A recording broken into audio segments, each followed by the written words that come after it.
반갑습니다. 오늘도 제 이야기를 찾아주신 여러분, 진심으로 환영합니다. 귀로 듣는 이야기, 지금 시작합니다. 이야기를 시작하기에 앞서 구독, 좋아요는 이야기 제작에 큰 힘이 됩니다. 잊지 말고 꼭 눌러주시면 감사하겠습니다. 안녕하십니까? 오늘 저는 가슴속에 묻어두었던, 아니, 차마 누구에게도 말하지 못했던 제 기막힌 결혼 생활에 대해 이야기해 보려 합니다. 저는 평범한 직장인이고 아내와는 연애 3년 끝에 결혼한 지 이제 5년 차에 접어든 남편입니다. 저희 부부는 남들이 부러워할 만큼 사이가 좋았습니다. 아니, 정확히는 좋았다고 믿었습니다. 제 장모님 때문이죠. 저희 장모님은 처음 뵈었을 때부터 아주 우아하고 교양 있는 분이셨습니다. 항상 단정한 옷차림에 나긋나긋한 목소리로 저를 우리 박서방, 우리 귀한 사위라며 아껴주셨거든요. 아내가 외동딸이라 그런지 저를 친아들처럼 생각하신다며 맛있는 음식도 자주 해주시고 저희 부부가 싸우기라도 하면 언제나 제 편을 들어주시던 분이었습니다. 그래서 저는 정말 제가 복이 많은 사람이라고 생각했습니다. 부모님을 일찍 여인 저에게 장모님은 마치 친어머니 같은 존재였으니까요. 그런데 그 평화가 깨진 건 정확히 1년 전이었습니다. 평소와 다름없이 퇴근을 준비하던 저에게 장모님으로부터 전화 한 통이 걸려왔습니다. 보통은 아내를 통해서 연락하시거나 단체 채팅방에서 말씀하시는데 그날은 직접 제 개인 번호로 전화를 하셨더라고요. 목소리가 너무 떨리고 계셔서 저는 무슨 큰일이라도 난 줄 알았습니다. 장모님은 아내에게는 절대 비밀로 하고 지금 당장 집 근처 조용한 카페로 나와달라고 하셨습니다. 저는 가슴이 철렁했습니다. 혹시 장모님 몸이 어디 편찮으신 건가, 아니면 아내에게 무슨 큰 고민이라도 있는 건가 싶어 한달음에 달려갔죠. 카페 구석진 자리에 앉아 계신 장모님의 모습은 제가 알던 그 우아한 모습이 아니었습니다. 눈은 퉁퉁 부어 있었고 손을 계속 벌벌 떨고 계셨거든요. 제가 자리에 앉자마자 장모님은 제 손을 꽉 잡으시더니 눈물부터 뚝뚝 흘리셨습니다. 박서방, 내가 정말 죽을 죄를 지었네. 나 좀 살려주게. 장모님의 첫 마디는 충격 그 자체였습니다. 무슨 일이시냐고 일단 진정하시라고 말씀드렸더니 장모님 입에서 나온 이야기는 제 귀를 의심케 했습니다. 장모님이 지인들과 재미로 시작했던 화투놀이가 점점 커져서 소위 말하는 하우스까지 드나들게 되셨고 거기서 사채까지 끌어쓰게 되었다는 겁니다. 처음에는 몇백만 원이면 막을 줄 알았는데 그게 눈덩이처럼 불어나서 당장 오늘까지 갚아야 할 돈이 5천만 원이라는 것이었습니다. 저는 그 자리에서 얼어붙었습니다. 5천만 원이라니요. 평범한 직장인인 저희 부부에게는 정말 큰 돈이었습니다. 장모님은 울며불며 매달리셨습니다. 우리 딸이 알면 나랑 인연 끊을 거다. 제발 박서방이 이번 한 번만 도와달라. 내 아파트 담보로 대출받아서 바로 갚아주겠다며 사정을 하셨습니다. 저는 고민이 깊었습니다. 아내에게 말해야 한다고 생각했지만 장모님은 아내가 이 사실을 알면 심장이 약해서 쓰러질지도 모른다며 만약 말할 거면 자기는 지금 당장 한강으로 가겠다고 협박 섞인 애원을 하셨습니다. 결국 저는 모아두었던 비상금과 마이너스 통장까지 털어서 5천만 원을 장모님 계좌로 보내드렸습니다. 그게 지옥의 시작인 줄도 모르고 말입니다. 돈을 보낸 지 한 달 정도는 평소와 같았습니다. 장모님은 다시 예전의 그 인자한 모습으로 돌아오셨고 저를 볼 때마다 고맙다며 눈짓을 하셨죠. 그런데 어느 날 밤 퇴근하고 돌아오니 아내의 표정이 너무 좋지 않았습니다. 아내는 저에게 요즘 무슨 고민이 있냐고, 왜 자꾸 통장의 잔고가 비냐고 물었습니다. 저는 대충 둘러댔지만 가슴이 두근거려 견딜 수가 없었습니다. 그러던 어느 날 또다시 장모님의 연락이 왔습니다. 이번에는 카페가 아니라 제가 퇴근하는 길목으로 직접 찾아오셨더군요. 장모님의 얼굴을 보는 순간 저는 온몸에 소름이 돋았습니다. 5천만 원으로 끝난 게 아니었던 겁니다. 장모님은 무릎까지 꿇으시며 이번에는 1억이 필요하다고 하셨습니다. 지난번에 갚은 건 이자뿐이었고 원금을 못 갚으니 사채업자들이 집까지 찾아온다며 비명을 지르셨습니다. 저는 화가 머리끝까지 났습니다. 장모님, 지난번에 다 해결하신다고 하지 않았습니까? 이건 정말 아닙니다. 아내에게 지금이라도 말하겠습니다. 제가 강하게 나가자 장모님의 태도가 돌변했습니다. 박서방, 자네가 나한테 이럴 수 있나? 내가 그동안 자네한테 어떻게 했는데? 자네 번듯한 직장 다니는 거 다 누구 덕인데? 우리 딸이 이 사실 알면 자네랑 이혼 안 할 것 같아. 장모는 도박꾼인데 사위는 그걸 숨겨준 공범이 되는 건데. 그 말에 저는 할 말을 잃었습니다. 장모님은 저를 협박하고 있었습니다. 자신의 딸을 볼모로 잡고 사위인 저를 벼랑 끝으로 밀어넣고 계셨던 겁니다. 저는 일단 시간을 달라고 하고 집으로 돌아왔습니다. 아내의 웃는 얼굴을 보니 눈물이 날 것 같았습니다. 이 여자는 아무것도 모르고 엄마를 세상에서 제일 존경하고 있는데 그 엄마라는 사람은 사위의 목을 죄고 있다니요. 며칠 동안 잠 한숨 못 자고 고민하던 저는 결국 제 이름으로 된 보험까지 해지하고 친구들에게 돈을 빌리기 시작했습니다. 장모님은 제가 돈을 보내줄 때마다 마치 맡겨놓은 돈을 찾아가는 사람처럼 당당해지기 시작하셨습니다. 이제는 미안해하는 기색조차 없었습니다. 오히려 제가 돈을 조금이라도 늦게 보내면 전화를 걸어 우리 딸한테 다 말하겠다며 소리를 지르곤 하셨죠. 그러던 어느 날 결국 사달이 났습니다. 아내가 제 옷을 세탁하려고 주머니를 뒤지다가 제가 빌린 사채 계약서를 발견한 겁니다. 아내는 얼굴이 하얗게 질려서 이게 뭐냐고, 당신 도박하냐고 울부짖었습니다. 저는 아무 말도 할 수 없었습니다. 장모님과의 약속 때문에, 그리고 아내가 받을 충격 때문에 입이 떨어지지 않았습니다. 제가 아무 말도 못하고 고개만 숙이고 있자 아내는 친정 엄마에게 전화를 걸었습니다. 엄마, 우리 남편이 이상해. 도박 빚이 있는 것 같아. 아내의 전화를 받은 장모님은 과연 뭐라고 하셨을까요?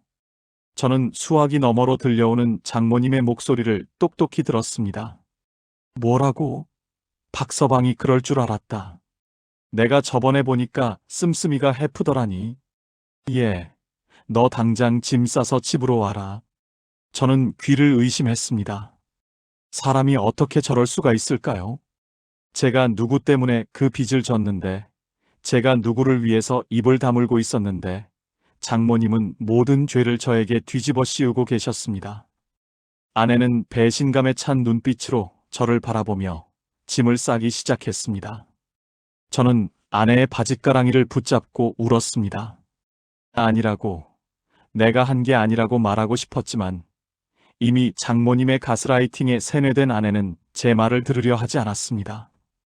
그렇게 아내는 친정으로 가버렸고 저는 텅 빈 집에서 홀로 남겨졌습니다. 억울함과 분노가 치밀어 올라 견딜 수가 없었습니다. 저는 그날 밤 장모님께 문자를 보냈습니다. 장모님, 정말 너무하십니다. 어떻게 저한테 그러실 수 있습니까? 그러자 바로 답장이 오더군요. 박서방, 자네가 끝까지 입만 다물면 우리 딸이랑 다시 잘 살 수 있어. 내가 잘 타일러서 보낼 테니까 이번에 5천만 원만 더 해오게. 그게 자네 가정을 지키는 길이야. 이게 사람입니까? 악마지. 저는 이제 결단을 내려야 했습니다. 더 이상 이렇게 끌려다닐 수는 없었습니다. 저는 장모님이 그동안 저에게 보냈던 협박 문자들과 통화 녹음 파일들을 정리하기 시작했습니다. 그리고 장모님이 드나들었다는 그 하우스의 위치도 수소문했습니다. 제가 살기 위해서, 그리고 제 아내를 그 괴물 같은 엄마로부터 구해내기 위해서 저는 마지막 카드를 꺼내들기로 했습니다. 하지만 막상 진실을 터뜨리려니 아내가 받을 상처가 걱정되어 손이 떨렸습니다. 아내가 평생 믿어온 엄마가 이런 사람이라는 것을 알게 되면 과연 버틸 수 있을까요? 하지만 이대로 두면 저희 부부의 인생은 장모님의 도박빚 속으로 영원히 잠겨버릴 것이 뻔했습니다. 저는 결심을 굳히고 아내를 불렀습니다. 아내에게 모든 진실을 말하기 위해 자료들을 가방에 넣고 집을 나서는데 그때 다시 장모님에게서 전화가 왔습니다. 이번에는 또 무슨 기막힌 이야기를 하시려고 하는 걸까요? 이야기는 이제부터 시작입니다. 제가 장모님의 실체를 밝히기로 한 그날 밤, 장모님은 제가 상상조차 하지 못한 일을 벌이고 계셨거든요. 과연 장모님이 숨기고 있던 또 다른 비밀은 무엇이었을까요? 그리고 저는 아내를 지켜낼 수 있을까요? 그 뒷이야기를 계속해서 들려드리겠습니다. 장모님의 전화를 받는 제 손은 분노로 잘게 떨리고 있었습니다. 박서방, 지금 지혜랑 같이 있니? 지혜가 지금 약 먹고 잠들었어. 그러니까 절대 오지 마라. 오면 지혜 깨고 난리 날 거야. 장모님의 목소리는 너무나 태연했습니다. 방금 전까지 저를 도박꾼으로 몰아세우고 딸을 데려가 놓고서는 이제는 제가 아내를 만나지 못하게 막으려 하고 있었습니다. 저는 아무 말 없이 전화를 끊었습니다. 그리고 곧장 장모님 댁으로 차를 몰았습니다. 장모님 댁 앞에 도착했을 때 집안에서는 고성이 오가고 있었습니다. 저는 초인종을 누르는 대신 조용히 도어록 비밀번호를 눌렀습니다. 아내와 결혼하고 나서 장모님이 알려주신 번호였죠. 문을 열고 들어가자마자 거실 풍경이 한눈에 들어왔습니다. 그런데 제 아내는 잠들어 있는 게 아니었습니다. 거실 바닥에 주저앉아 엉엉 울고 있었고 장모님은 그 옆에서 아내의 가방을 뒤지고 계셨습니다. 엄마, 지금 뭐 하는 거야? 내 지갑이랑 인감도장은 왜 찾아? 아내가 울며 소리쳤습니다. 그러자 장모님은 오히려 적반하장으로 소리를 지르셨습니다. 야, 이년아. 내 남편이 그 지경인데 너라도 정신 차려야지. 박서방이 진 빚이 얼만 줄 알아? 그거 다 갚으려면 내 이름으로 된 적금이랑 집 보증금이라도 빼야 해. 안 그러면 우리 다 길바닥에 나앉아. 저는 그 광경을 보고 피가 거꾸로 솟는 기분이었습니다. 장모님은 제가 보낸 돈을 다 날리고도 모자라 이제는 아내의 재산까지 노리고 있었던 겁니다. 저는 신발도 벗지 않은 채 거실로 뛰어들어갔습니다. 장모님, 지금 뭐 하시는 겁니까? 제 목소리에 두 사람은 소스라치게 놀라며 저를 쳐다봤습니다. 아내는 저를 보자마자 차가운 눈빛으로 외면했습니다. 당신이 여기 왜 와? 도박에 미쳐서 우리 엄마 돈까지 뜯어가더니 이제는 내 것까지 탐나? 저는 가슴이 찢어지는 것 같았습니다. 아내에게 가방에서 꺼낸 서류 뭉치를 내밀었습니다. 지혜야, 제발 내 말 좀 들어줘. 이거 봐봐. 내가 그동안 장모님한테 보낸 입금 내역이야. 그리고 이 녹음 파일도 들어봐. 제가 떨리는 손으로 휴대폰 재생 버튼을 누르자 카페에서 장모님이 저에게 울며불며 돈을 달라고 빌던 목소리가 거실에 울려 퍼졌습니다. 장모님의 얼굴이 순식간에 흑빛으로 변했습니다. 장모님은 제 손에서 휴대폰을 뺏으려 달려들었지만 저는 피했습니다. 아내는 멍한 표정으로 그 녹음 소리를 듣고 있었습니다. 박서방, 이거 다 조작이야. 요즘 세상에 이런 거 다 가짜로 만들 수 있다며. 장모님은 비명을 지르며 발악하셨습니다. 하지만 녹음 속 장모님의 목소리는 너무나 생생했습니다. 사채업자들한테 죽게 생겼다며 제 발등에 입을 맞추겠다던 그 비굴한 목소리 말입니다. 아내는 서류와 휴대폰을 번갈아 보더니 장모님을 향해 물었습니다. 엄마, 이게 정말이야? 박서방이 도박한 게 아니라 엄마가 한 거야? 장모님은 갑자기 가슴을 부여잡고 쓰러지는 신용을 하셨습니다. 아이고, 사위놈이 장모를 죽이네. 사람 잡네. 저놈이 나를 협박해서 억지로 말하게 시킨 거야. 지혜야, 엄마 말 믿지? 내가 너를 어떻게 키웠는데? 그때였습니다. 현관문 밖에서 거칠게 문을 두드리는 소리가 들렸습니다. 이명숙 씨, 안에 있는 거 다 알아. 당장 문 열어. 거친 남자들의 목소리가 들리자 장모님은 자지러지게 놀라며 안방으로 도망치려 하셨습니다. 저는 직감했습니다. 드디어 올 것이 왔구나. 저는 문을 열어주었습니다. 검은 양복을 입은 사내 3명이 집 안으로 들이닥쳤습니다. 그들은 거실을 쑥대밭으로 만들며 장모님을 찾았습니다. 이명숙 씨, 오늘까지 원금 이자 합해서 2억 가져오기로 했잖아. 안 그러면 이 집 경매 넘긴다고 경고했지? 사내의 말에 아내는 정신을 잃을 듯 비틀거렸습니다. 2억이라니요. 제가 해다 바친 돈만 해도 1억 5천이 넘는데 아직도 2억이 남았다니요. 장모님은 안방 문을 걸어 잠그고 나오지 않으셨습니다. 사내들은 거실에 있는 가전제품에 빨간 딱지를 붙이기 시작했습니다. 아내가 울면서 그들을 막아섰지만 그들은 막무가내였습니다. 아주머니, 따님 되시나 본데 어머니가 따님 이름으로도 보증 서신 거 아시죠? 여기 서류 보세요. 아내의 이름이 적힌 차용증이 제 눈앞에 나타났습니다. 장모님은 사위인 저를 등쳐먹은 것도 모자라 하나뿐인 딸의 인생까지 팔아먹은 겁니다. 저는 사내들에게 일단 나가달라고 경찰에 신고하기 전에 조용히 해결하자고 말했습니다. 그들은 며칠의 시간을 더 주겠다며 으름장을 놓고 나갔습니다. 집안은 정적이 감돌았습니다. 아내는 거실 바닥에 멍하니 앉아 차용증을 손에 쥐고 있었습니다. 저는 아내 곁으로 다가가 어깨를 감싸려 했지만 아내는 제 손을 거칠게 뿌리쳤습니다. 당신도 똑같아. 당신도 공범이야. 아내의 목소리는 칼날 같았습니다. 지혜야, 나는 너 상처받을까봐 장모님이 빌어서 어쩔 수 없이 숨겨준 거야. 제 변명에 아내는 실소를 터뜨렸습니다. 숨겨준 게 아니라 방치한 거지. 당신이 처음부터 나한테 말했으면 이렇게까지 안 됐어. 우리 엄마가 괴물이 되어가는 동안 당신은 뭐 했는데? 돈만 보내주면 끝인 줄 알았어? 아내의 원망 섞인 말에 저는 아무 대답도 할 수 없었습니다.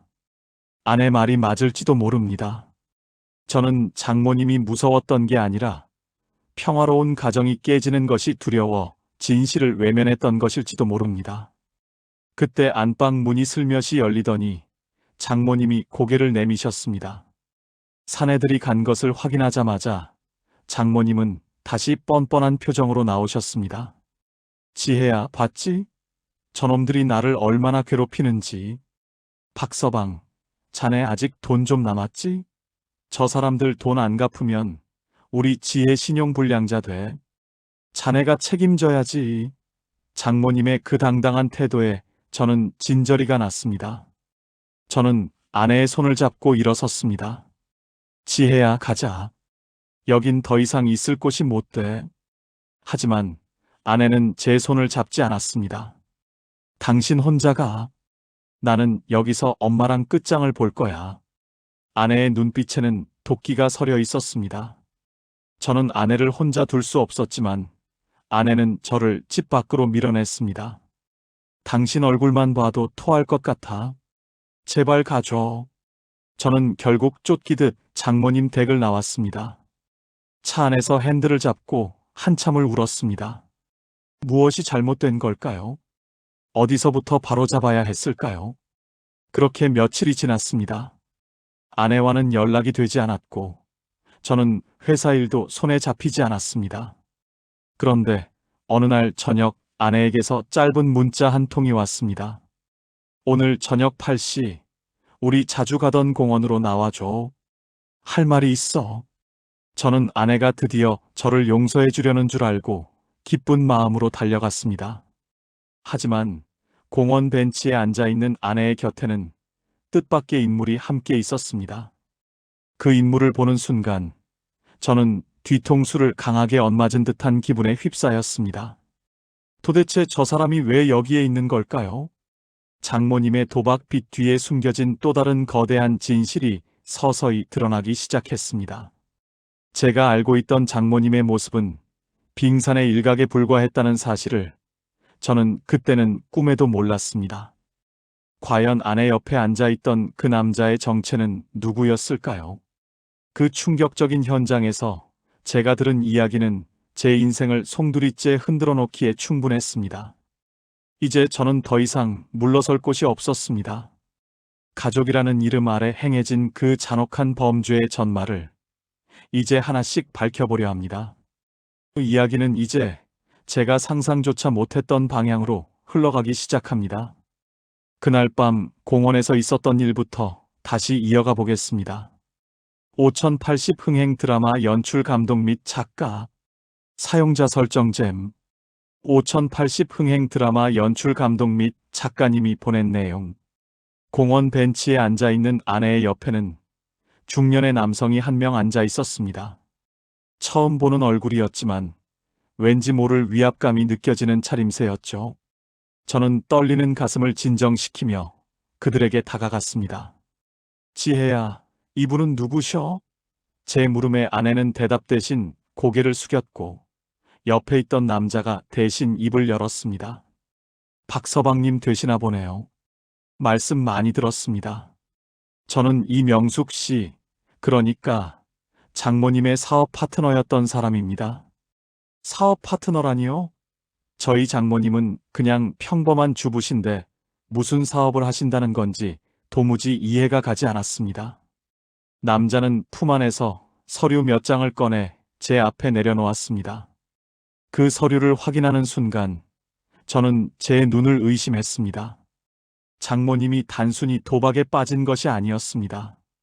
장모님은 그 도박판에 손님들을 끌어오는 모집책 역할을 하고 계셨던 겁니다. 지인들을 유혹해서 도박판으로 끌어들이고 그 대가로 수수료를 챙겨오셨던 거죠.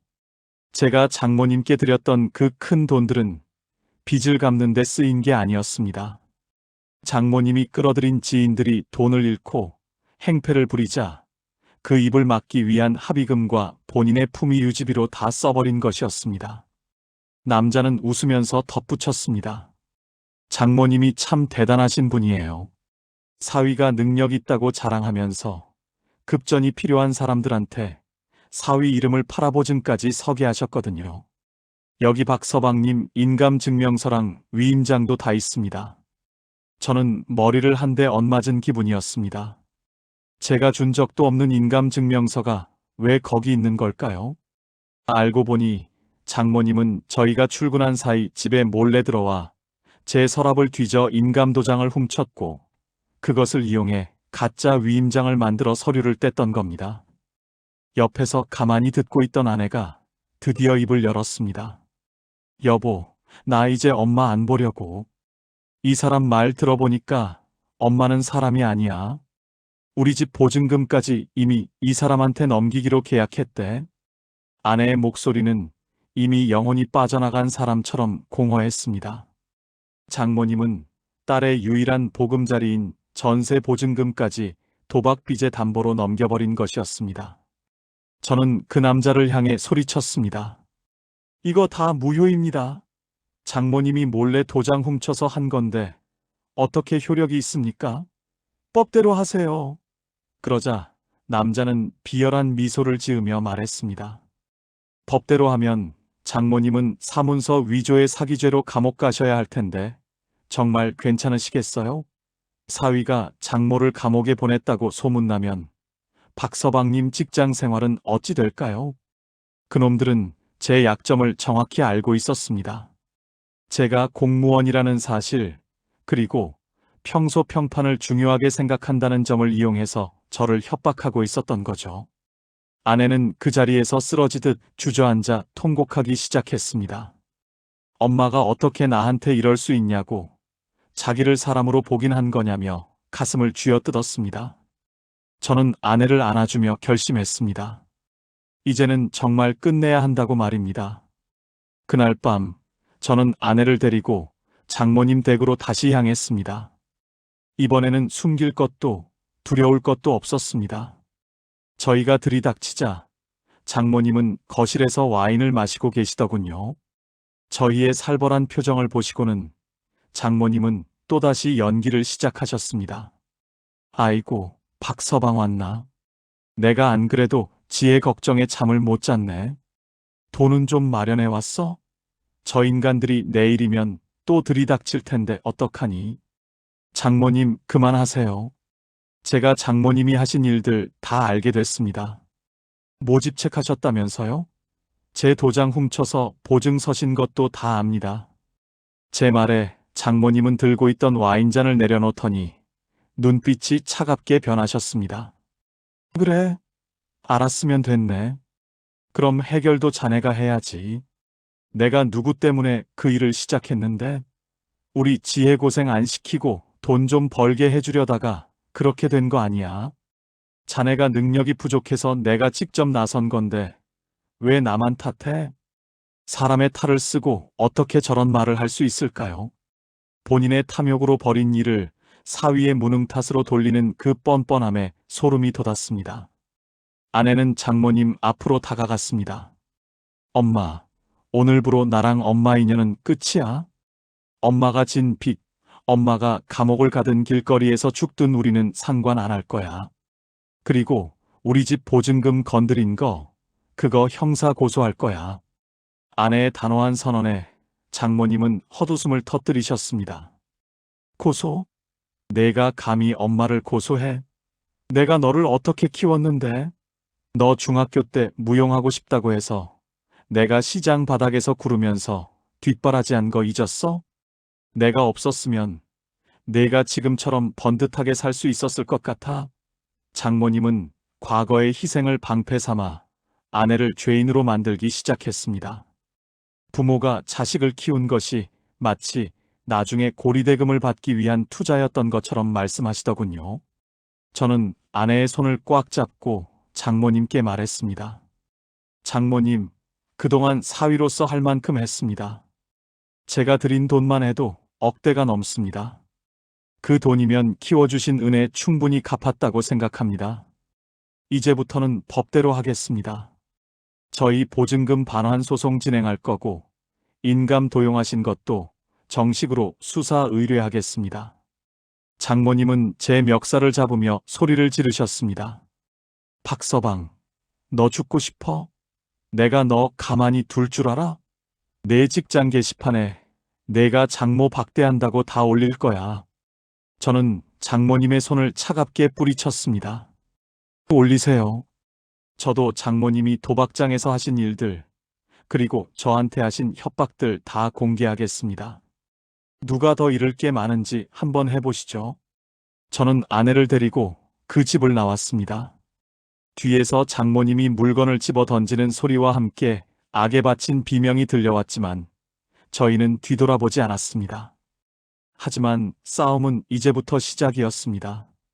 장모님은 정말로 제 직장 근처에 나타나 피켓을 들고 시위를 하기 시작하셨습니다.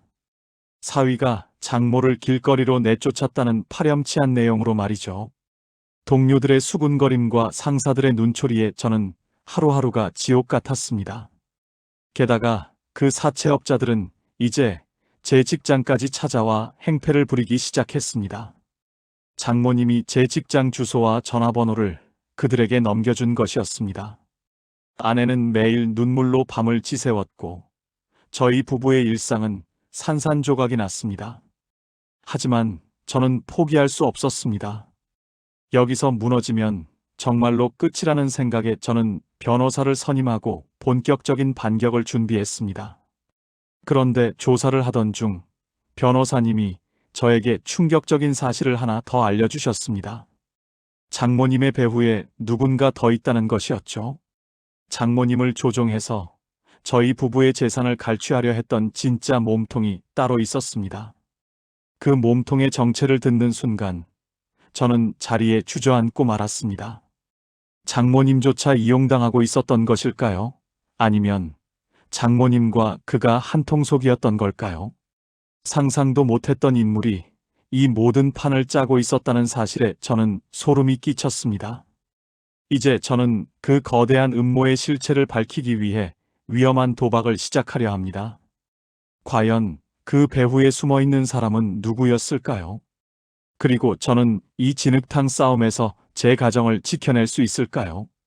진실은 제가 생각했던 것보다 훨씬 더 잔인하고 깊었습니다.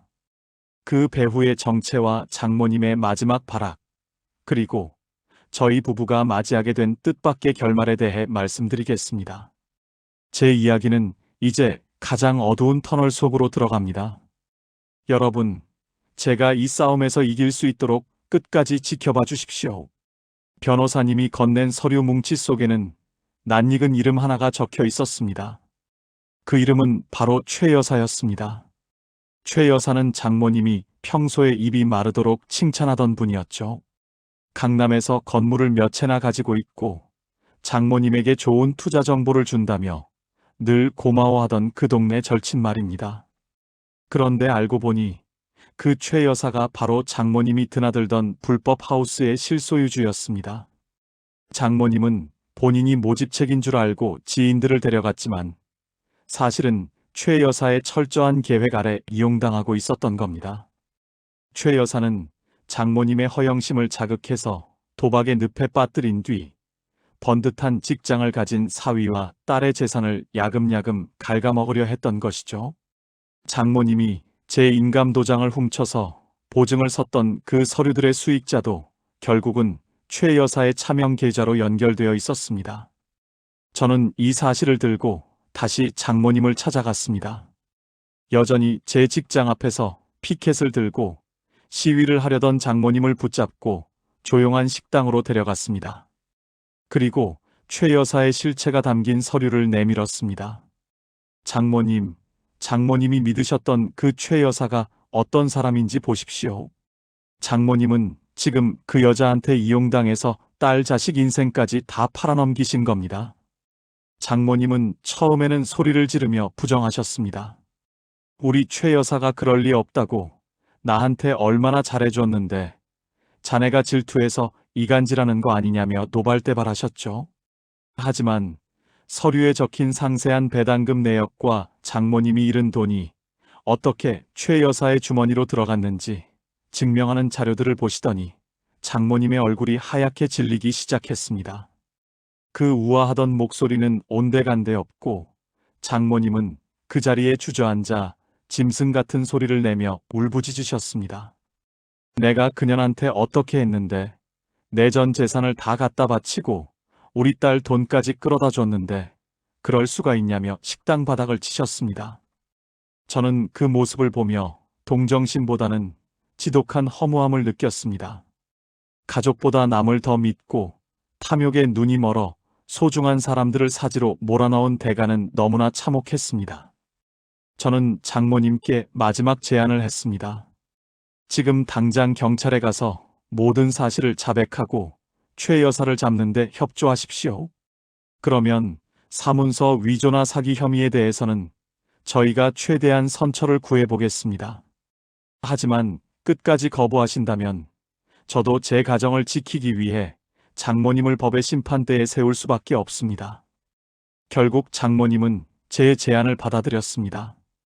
장모님의 자백과 제가 모은 증거들을 토대로 경찰은 그 불법 하우스를 급습했고 최 여사를 비롯한 일당들을 모두 검거할 수 있었습니다. 그 과정에서 장모님이 제 이름으로 몰래 받았던 대출과 보증 서류들도 불법적인 계약임이 증명되어 무효화할 수 있었습니다. 비록 잃어버린 제 비상금과 보험 해약금은 돌려받지 못했지만 더 큰 파멸은 막을 수 있었던 것이죠. 사건이 마무리된 후 저희 부부의 삶은 예전으로 돌아갈 수 없었습니다. 아내는 엄마에 대한 배신감과 죄책감으로 심한 우울증을 앓았습니다. 자기가 엄마를 너무 믿어서 남편인 저를 고통스럽게 했다는 사실을 견디지 못하더군요. 저는 아내를 데리고 연고가 없는 먼 지방으로 이사를 결정했습니다. 장모님과의 모든 인연을 끊고 우리 둘만의 삶을 다시 시작하기 위해서였습니다. 장모님은 결국 집행유예 판결을 받으셨지만 살던 집마저 빚으로 넘어가고 지금은 지방의 어느 작은 요양시설에서 소일거리를 하며 지내신다고 들었습니다. 가끔 아내에게 연락이 오지만 아내는 결코 전화를 받지 않습니다. 용서하기에는 상처가 너무 깊고 잊기에는 그 기억이 너무나 생생하기 때문이겠죠. 저는 요즘도 가끔 퇴근길에 그 카페를 지나칠 때면 가슴이 철렁하곤 합니다. 누군가 제 이름을 부르며 돈을 빌려달라고 매달릴 것만 같은 착각에 빠지기도 하죠. 하지만 제 곁에서 다시 웃음을 찾으려 노력하는 아내를 보며 마음을 다잡습니다. 가족이라는 이름이 때로는 세상에서 가장 따뜻한 울타리가 되기도 하지만 때로는 가장 날카로운 비수가 되어 심장을 찌를 수도 있다는 것을 뼈저리게 깨달았습니다. 여러분, 사람을 믿는다는 것, 그리고 가족을 사랑한다는 것이 가끔은 눈을 멀게 할 때가 있습니다. 하지만 진정한 사랑은 상대의 잘못을 덮어주는 것이 아니라 그 잘못이 더 커지기 전에 멈추게 하는 것이 아닐까 생각합니다. 저의 이 기막힌 사연이 누군가에게는 경각심을, 또 누군가에게는 작은 위로가 되었기를 바랍니다. 제 이야기는 여기서 끝입니다. 하지만 저와 제 아내의 인생은 이제 다시 시작입니다. 상처난 가슴에 새살이 돋기까지는 오랜 시간이 걸리겠지만 저희는 서로를 의지하며 묵묵히 걸어가 보려 합니다. 혹시 여러분 주변에도 이런 고통을 겪고 계신 분이 있다면 부디 혼자 짊어지지 마시고 용기 내어 진실을 마주하시길 바랍니다. 긴 이야기 들어주셔서 감사합니다.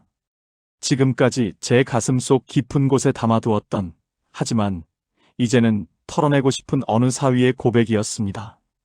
여러분의 가정에는 이런 비바람 대신 따스한 햇살만 가득하시길 진심으로 기원하겠습니다.